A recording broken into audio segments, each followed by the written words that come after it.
Today, 8th October 1769, Captain James Cook's first landing in New Zealand triggered a deadly misunderstanding that changed history forever.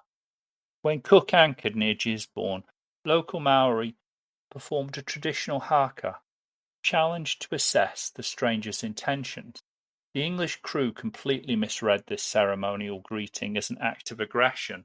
Within moments, muskets fired and Te Maro, a respected Ngati One leader, lay dead on the beach. This tragic clash wasn't about territorial resources but pure cultural miscommunication that set a violent precedent for future encounters.